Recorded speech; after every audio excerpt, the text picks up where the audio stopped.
Hello, dear students. Welcome to our GC class.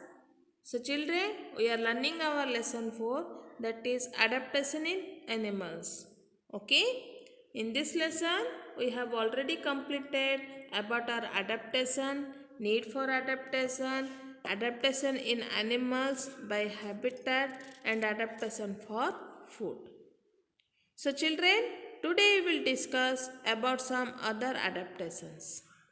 So, as I have already told you that adaptation is the process of developing special features in the body, okay, or some behavior in order to adjust to the surroundings.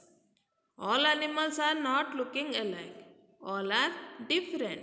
All body structure is different.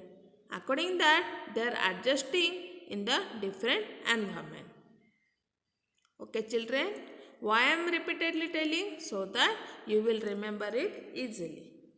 And the place where a living organism lives is called its habitat. And what is the need for adaptation? Because we all of you know that our environmental condition is always changing. For that reason, animals have to adapt themselves with the changing environment. Okay. So, they also need to change their features and behavior to survive in that particular environment. They have adapted in order to find basic necessities like food, water, air, then shelter, etc. So, children, we have already understood adaptation in animals by habitat. Okay, on the basis of their habitat, we have classified into 5 groups. Who are they?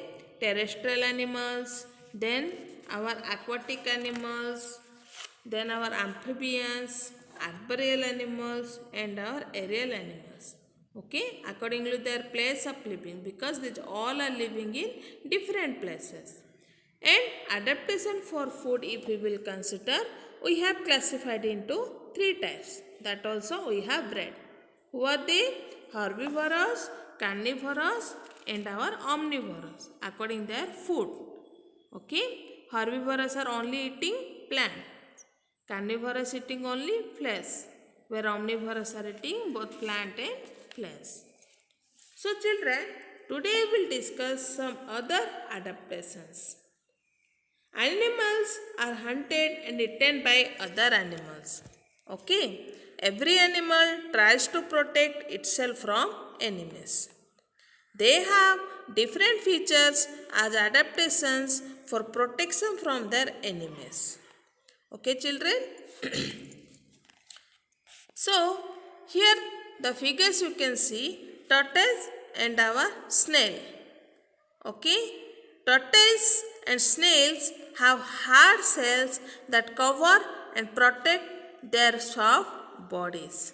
Can you see their body is covered with hard cells? Okay, this is the hard cells. Because of that, they can protect it. Okay, then these are also our figures of our turtle and snail. Now, here you can see this is our ostrich.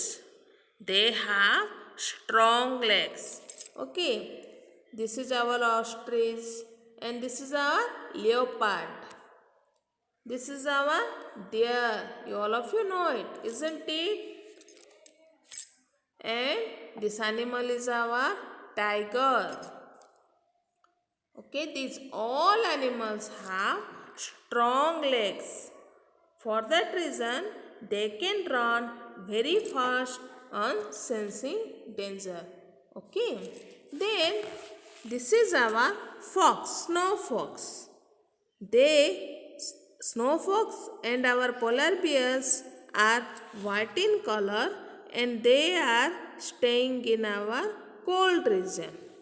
Okay, here you can see these are our snow fox and this animal is our polar bear. We have already learnt about polar bear. Okay, polar bears can store fat inside their skin, that is known as our blubber.